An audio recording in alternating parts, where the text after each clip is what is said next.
కనిష్క, అమ్మా కనిష్క, ఎంత ఘోరం జరిగిపోయింది తల్లి.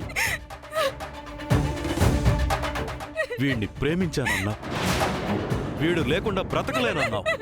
చివరికి వీడికే బలయ్యావా తల్లి? తను చెప్పేదంతా కట్టు కదా, నిజమే లేదు. ఏంట్రా నిజం? నువ్వు మనిషివి కాదురా, పశువ్వి. నా కూతుర్ని ఇలా చేయడానికి నీకు మనసెలా వచ్చిందిరా? నిన్ను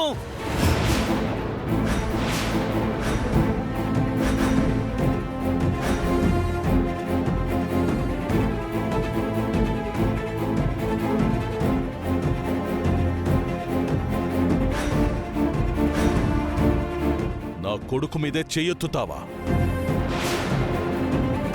నా కూతురి జీవితాన్ని నాశనం చేశాడు నీ కొడుకు.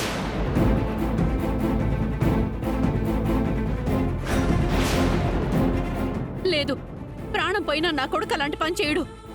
వాడికి ఆడపిల్లలంటే చాలా గౌరవం. మరి ఇదేంటి? దీన్నేమంటారు? ఇది ఇష్టం, ప్రేమ అంటూ వెంట పడుతుంటే దాన్నే అలుసుగా తీసుకుని అఘాయిత్యం చేశాడు నీ కొడుకు. అమ్మా, నాన్న, ఇదంతా ఒక ట్రాప్ నాన్న. తులసి, నువ్వైనా నన్ను నమ్ము తులసి. నేనే తప్పు చేయలేదు తులసి. ఎందుకు సిద్ధు ఇంత చేసి ఎందుకు తప్పించుకోవాలని చూస్తున్నావు? నేను ఆల్రెడీ తులసిని పెళ్లి చేసుకున్నాను కాబట్టి నీకు తాళైతే కట్టలేను గాని మొగుళ్ళ చూసుకుంటాను అని నన్ను బలవంతంగా ఎత్తుకొచ్చాడు.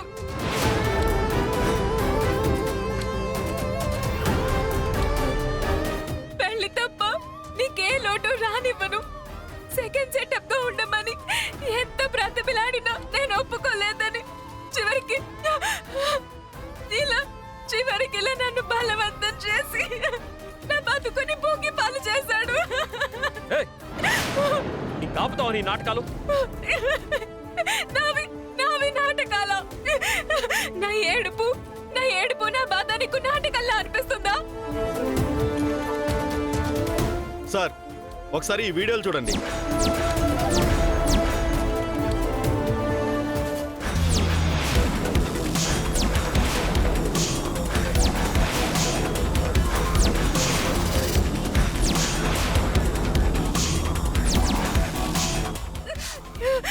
దీనికేమంటావు?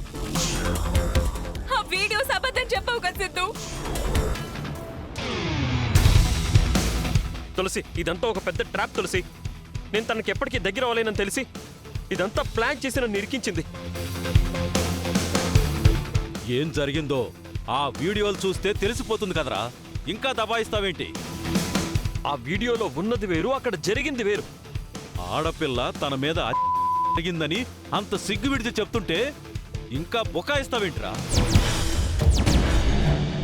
ఇలాంటి వాణ్ణి కన్నందుకు నీకు సిగ్గు అనిపించట్లేదా?